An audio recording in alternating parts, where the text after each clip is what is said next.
Kay Byfield here with another Art Speaks Studio moment. Today we're going to talk about Edgar Whitney. I started painting in watercolor at a continuing education class when my oldest son was a baby.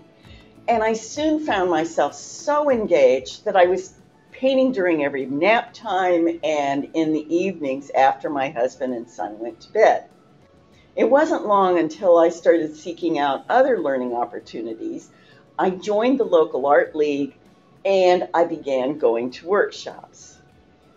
Among the many workshops I was privileged to take were the week-long workshops I attended with Edgar Whitney when he was in his late 80s by that time, and everyone said, "Oh, you have to go to his workshop because he's not going to be doing this much longer." Although I did go for several years.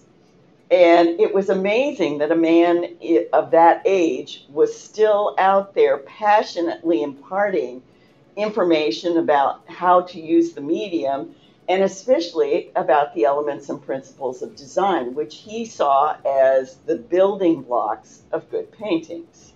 Whitney was full of aphorisms, most of which I had forgotten until I read Ron Ransom's book, Watercolor the Edgar Whitney Way. Whitney's own book, Complete Guide to Watercolor Painting, is also still in print and a valuable resource to painters.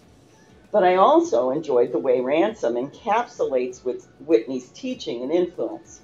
I recommend both books. In his teaching and in his book, Whitney stressed that the elements and principles of design are the critical foundations of good painting.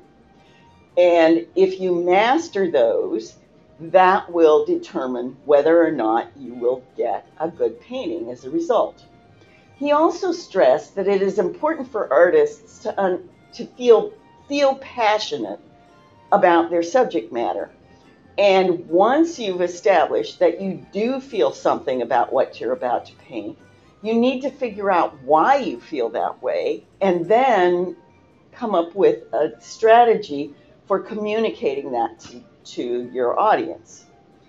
He would say that you look at your subject, you think about a way to express your feelings about it, and then you make a painting. You do not transcribe what you see before you onto the paper.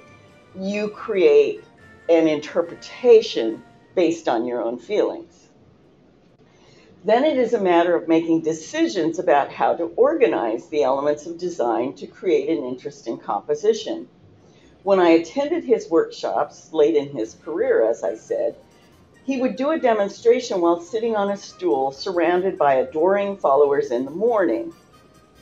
He would begin with a value study and then use that as a guide to doing a painting. After the demonstration, Whitney would return to his hotel room where the students would paint on location during the day. Late in the afternoon, he would come back to critique student paintings and reinforce his emphasis on the principles of design. I didn't know Whitney well because it was a bit risky to get too close to him and to draw attention to yourself. For one thing, he wasn't always kind when he critiqued paintings. And I wasn't really sure that he was being entirely objective. The other was that Whitney was a little bit handsy. He had a habit of trying to illustrate the principles of design very directly.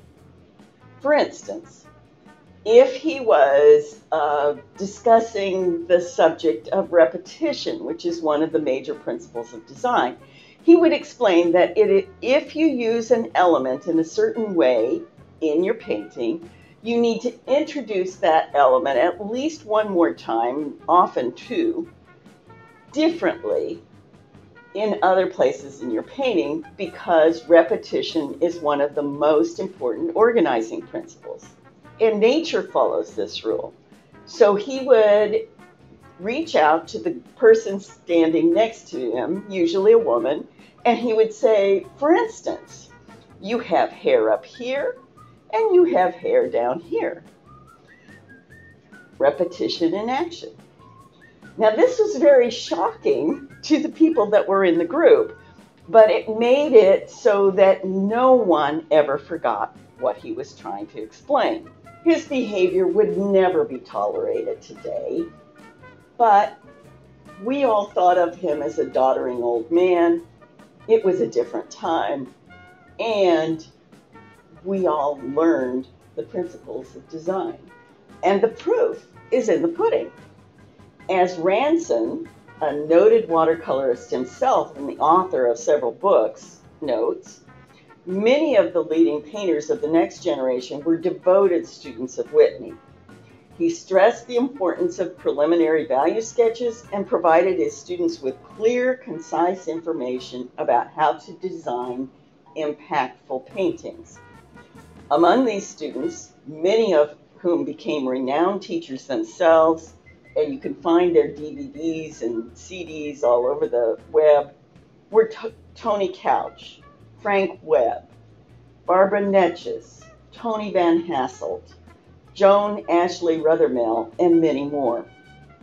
Here in Dallas, where I live now, the founding members of the Southwestern Watercolor Society were students of Whitney's who came together in his workshops. I'm active in that organization, and we honor Whitney with a major award during our annual competition. We also honor Naomi Brotherton, one of those founders and a wonderful teacher in her own right, who is now more than 100 years old. She credits Whitney with inspiring and providing her with the tools she needed to build watercolors over a lifetime. I decided to do this video blog about Whitney because I think it is important for us to honor our forebears who've made such important contributions to our own successes. And I also think it's important for us to understand that those people were complicated personalities in their own right. I think that if you read Whitney's book, and if you see the contributions of the people who came behind him who are still teaching today, or even have recently retired, you will get valuable insights that will help you in your own painting.